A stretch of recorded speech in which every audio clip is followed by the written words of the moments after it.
Bueno, vamos a saludar a nuestro querido amigo Carlos Lescano. Hola Carlos, ¿cómo estás? Buenas tardes. Hola Carlos. Hola Néstor, ¿cómo te va? Acá estoy. Acá estamos con Renzo Repeto también, ¿eh? Uh-huh. Bueno, ¿cómo estás? Pero muy bien. Bueno, Carlos, te decía ayer, queríamos hablar con vos y hacer que nos hagas un recorrido por la vida, recordarlo de la mejor manera a Carlitos Escobar. Y ayer, bueno, nos estabas contando, ¿no? ¿Desde cuándo se conocían ustedes? Sí, yo te decía que todos tienen este último recuerdo del artista y de la buena persona que fue Carlos, pero yo además de esas dos cosas tengo la dicha de haberlo conocido. Yo era muy chico, vivía a 2 cuadras de mi casa, vivía en Uruguay y Paraguay. Su padre, que se llamaba Tito, murió ahora, hace unos años, era sastre, ¿no? Y su mamá ama de casa, Delfa se llama, vive. Y entonces es mi vecino de toda la vida, ¿viste? Y yo te contaba que era un deportista extraordinario, desde muy chico, jugaba muy bien a cualquier cosa que le ponías delante, era muy hábil y jugaba al softball, te contaba que era un muy buen jugador de softball y además era un atleta increíble. Entonces lo que pasaba es que él estaba en la escuela regional, donde fundaron Laurel, ahí estaba él con Alex Sanz. Ale no era un buen deportista, pero él sí lo era, ¿no? Y entonces lo que pasaba con Carlitos es que corría 100 metros, maratones, qué sé yo. Y los sábados y domingos, en ese momento, en la década del 70, había muchísimas competencias ahí en la regional, y él pasaba a la mañana muy temprano, impecablemente vestido, de una ropa deportiva siempre buena, y algunos pantalones incluso que le hacían el padre le hacía, ¿no? Algunas ropas, y una zapatilla de clavos colgando del hombro, ¿no? O sea que era una leyenda Carlos para el barrio. Encima iba y cuando anunciaban la carrera, iban anunciando, el barrio iba a verlo, ¿sabes? Todos íbamos a verlo porque ganaba. Entonces era nuestro ídolo, ¿sabes? Así que bueno, ese Carlos es el que me queda también, además de lo otro, y también el que quería recordar el barrio, esa cosa que tenemos nosotros los correntinos, de esa cosa nostálgica de nuestra infancia, de nuestras cosas, nuestros barrios, de las reuniones. Eso, a él le gustaba recordar los personajes de mi barrio, que eran muchos, y mi barrio de Aldana es un barrio de gente trabajadora, ¿no?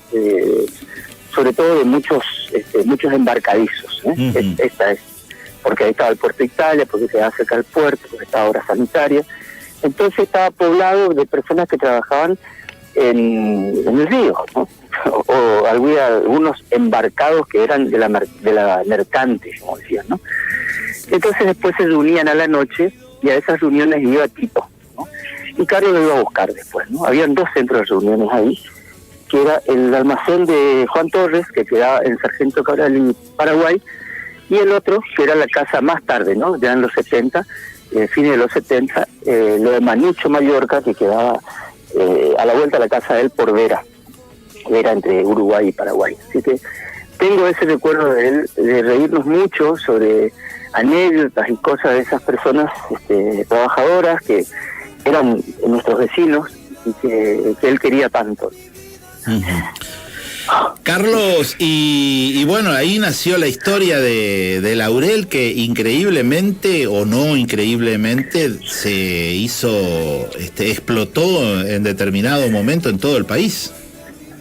Sí, ahí nació en la regional con Alejandro Sanz, que vivía por calle de Lesarfiel, casi Vera, ahí cerca entonces le decíamos psiquiátrico, pero ahora es el hospital de día. Sí.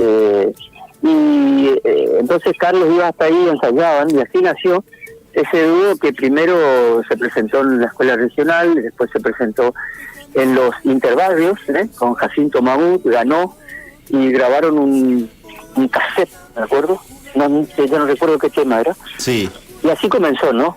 Así en los 80, viene Aldi a Corrientes, en el 82 habrá venido Aldi a Corrientes, y ahí lo invitan, estaba de moda la peña universitaria. Sí. Se tocaba mucho en esos lugares, habían distintas peñas, en distintos lugares. La sociedad libanesa era un centro importante en ese momento, y entonces allí fue Aldi, ¿no?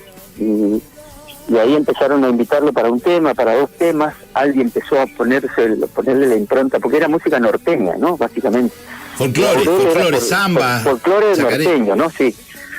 El árbol ya fue plantado sin permiso del virrey, y era el árbol era Laurel, ¿no? Claro. El árbol de Laurel era esa canción que cantaban los arroyeños, si no me equivoco. Y bueno, así surgió ese grupo. Aldi se fue incorporando, y la clave es que Aldi fue incorporando el chamamé, la música regional, y eso, y además composiciones propias, ¿no?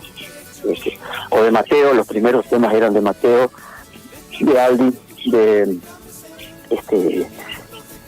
en fin, era ese el clima más o menos. Y Aldi le daba una impronta, porque además tocaba una buena guitarra que tenía, una guitarra criolla, a la cual llamaba María, y así comenzó todo. Uh-huh. ¿Y vos ya los acompañabas ahí, digamos? Sí, ahí inmediatamente ahí yo produje en ese momento un espectáculo para Pochi Fernández y Cristian Velázquez. Mirá vos. Y ahí nos conocimos todos, en un espectáculo que se llamó Crónicas de mi gente. Lo invitaron a Aldi un día a un ensayo en la casa de Pochi, ahí en el barrio 300 Viviendas. ¿Donde sigue viviendo Pochi todavía? ¿Donde sigue viviendo Pochi?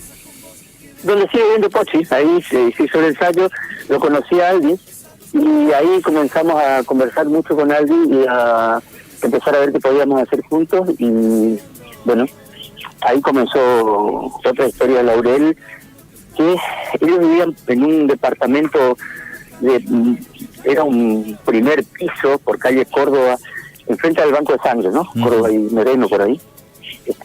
Y vivían juntos, ¿no? Alex y su señora y Carlitos Escobar vivían ahí. Y después se va Carlitos porque se va con su señora, la actual, y Aldi queda en un espacio ahí a compartir con ellos el departamento, y ahí comienzan los primeros ensayos de Laurel. Todavía seguía llamándose Laurel 2, entonces empezó a pensar eso, como abrir a Laurel, y además como Julito Laguna andaba por Corrientes, empezaron a hacer un cuarteto de voces que era extraordinario, y se ensayaron algunas cosas ahí. Finalmente Julito decide irse a hacer su carrera, y queda Aldi. Entonces Laurel 2 va a ser Laurel Trío, y ahí comenzamos a trabajar todos. Yo también. Y esos primeros años, ¿cómo comienza la proyección nacional? La proyección nacional comienza con la grabación del disco. El disco que creo que se habrá grabado en el 85, la verdad que no me acuerdo. El director artístico de la EMI recibe un material nuestro, y obviamente le encantó, y porque el trío funcionaba muy bien, ¿no? Era una cosa increíble como lo que rendía ese trío. Entonces decidió grabar un disco.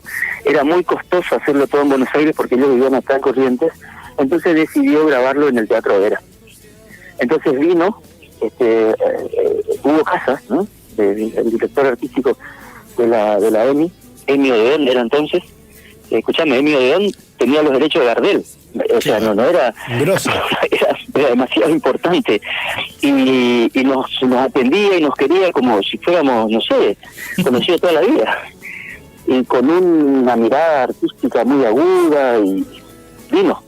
Entonces estaba él, estaba Raúl Díaz, por supuesto, operando, hizo el sonido, se grabó ese primer disco, que la clave de esa grabación es que era un espectáculo en vivo, con el teatro lleno, repleto, hasta arriba, y suena el primer tema, o el segundo, y se corta la luz. No. Y entonces era una cosa impresionante. Yo siempre cuento que yo creo que subí 2 veces a un escenario con mis amigos artistas. Uno fue esa vez. Entonces me dice, mira, porque Raúl Díaz y Hugo Casas, y me dice, mira, subí, dale tranquilidad a la gente, y date vuelta y dale tranquilidad a ellos, porque ellos... Y claro. Entonces hice eso, se grabó el disco, y eso tuvo una distribución nacional que obviamente ahí los catapultó a un plano diferente, y ellos deciden ir a Buenos Aires y se van. Y ahí el punto siempre es esto, digamos. La voz del grupo era Carlos Escobar. Ese era el eje vocal de Laurel y de Tupá y de todo, era Carlos Escobar. Carlos Escobar era un gran artista, un gran cantor y un gran profesional. Yo me acuerdo de esa época, hasta el último momento, él siempre te decía, vos les querías explicar algo, por ejemplo, mirá, no tuvimos la posibilidad de conseguir este micrófono. Él decía, ¿qué micrófono tenemos? Tal, ¿vamos con ese? Listo. Entonces se terminó, no hay más, vamos con ese. Y rompía, ¿viste? O si vos le decías, mirá, no podemos ir en avión, tenemos que ir en colectivo, Carlos Escobar, no me expliques más. Vamos. ¿Dónde hay que ir a tomar colectivo? Tú, sí. Qué bárbaro. Y una capacidad histriónica impresionante increíble, ¿no? Y un apego al guión increíble. Un carisma terrible también, porque uno lo veía ya en la cara a Carlos y ya le causaba, digamos, una empatía, una gracia espectacular, digamos. Sí, pero además otra cosa que es de una profesionalidad increíble, porque Carlos decía, dame el guión. Entonces yo le daba el guión y él venía al ensayo siguiente con el guión entero aprendido. Un profesional. Y entonces él decía, antes de salir, ¿hay que cambiar algo? ¿Dónde? Y anotaba. Y salía y hacía eso, y le rompía. Qué groso. Qué bárbaro. Y tenía algo que era una conexión con la gente. Él miraba a la gente, miraba. Fíjense, cualquier video, cualquier foto de él no está con una mirada extraviada, está mirando precisamente a alguien. Buscaba el punto, digamos, no es que miraba al horizonte. Sí. Bueno, eso es Mira, ahora esta mañana, yo creo que esta mañana o anoche, vi una foto de Marcelo Corrales, ¿no? Sí. Decía justamente, creo que es él, que decía justamente que él era una persona que miraba los ojos. Y miraba los ojos. Esa es la transparencia de Carlos Escobar, ¿no? Así era él. Y eso era muy austero, era muy reservado con su familia, con su señora, con su esposa. Era en lo público era una cosa y lo privado era lo opuesto, de una reserva total. Increíble. Y la verdad que hicieron historia con Laurel, después ya esta formación con Tupá. Sí. Yo decía también con el movimiento Corriente Nueva o Nueva Corriente, en donde le dieron también espacio a los más jóvenes, ¿no? Sin duda. Ahí otra vez, Carlos es el ejemplo, ¿entendés? El ejemplo de canto. Otra vez. Porque para nosotros hay una estirpe de cantantes. Dice que para Carlitos Escobar comenzaba con Atilio Puchol, aquel gran cantante de Montiel, ¿no? Él Atilio Puchol grabó 2 discos, él tenía los 2 discos y los sabía de memoria, ¿no? Y ese, digamos, Atilio Puchol, gran cantante, Quique Sorribe, gran cantante, Daniel Osuna, gran cantante, Carlitos Escobar, gran cantante. Hoy Gabino Chávez, Tiri Arao, a esa raza de cantores pertenece Carlos Escobar. Más también como solista, ¿no? Las versiones de Carlos de un montón de cosas son únicas. ¿Alguna anécdota? Que no haya grabado un disco él solo. Claro.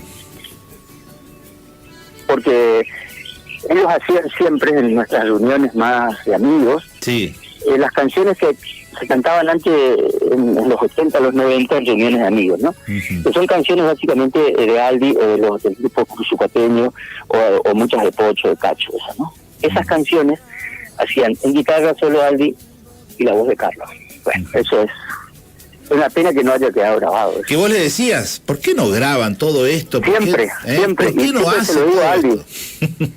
Siempre se lo digo a Aldi. Aldi tiene que tener un disco, porque Aldi es uno de los grandes compositores que tiene el chamamé. Sí, señor. Vos te vas a la fiesta del chamamé y ahí todos los días tienen temas de Aldi. Es verdad. Y te va al carnaval y es Aldi, ¿verdad? Sí. Ahí tenés que insistir, Carlos, ¿eh? Tenés que... Sí. Porque, bueno, nos encontramos hace un año, me acuerdo allá en el bar de Gino, no está más, por Pellegrini, que Aldi hizo con su guitarra, se versionó a sí mismo. Extraordinario, extraordinario. Extraordinario. Ese es un Aldi que para el gran público de los festivales es un Aldi desconocido, que es un Aldi intimista, es un Aldi que toca bien, que canta bien, y sobre todo que tiene eso intransferible que tienen los autores al cantar. Lo frasea como nadie lo hace. Lo frasea porque lo escribió él. O sea, hace sobre la misma base una versión, una interpretación de lo mismo que hizo, que lo que escribió. Sí. Hay algo ahí de la hondura de la composición de Aldi, que uno de los pocos grandes intérpretes de esa hondura era Carlos. Se conocían tanto, tuvieron tantos años juntos. Yo estos días decía que los deudos de Carlos son la familia de Carlos y la familia de Aldi. Ellos son los deudos. Si hay deudos, acá son ellos. Ellos son los que estuvieron todo el tiempo con Carlos, lo apoyaron. Hubo momentos duros, no son todos momentos buenos. Hay momentos sin trabajo también. Sí, efectivamente. Muchos momentos así. Carlos, querido, te mando un abrazo y gracias por este recuerdo. Vos, más que nadie, como decían, te llamaban a vos el cuarto laurel. Sí, pero bueno, eso era cosa de ellos, pero yo hacía, ¿sabés qué hacía? Hacía los guiones con ellos, y después, como no había otro, yo cobraba las actuaciones. Carlos otra vez. Yo me iba y le quería escuchar a Carlos, ¿sabés qué? Hubo un gasto que hacer, entonces me decía, escuchame, una vez te voy a decir, no, nunca más te voy a decir, a mí no me expliques, vos me das y yo no quiero explicación. Lo que vos me decís es Carlos Escobar. Qué emoción, Carlos. Te mando un abrazo, Carlitos. Les mando un abrazo fuerte.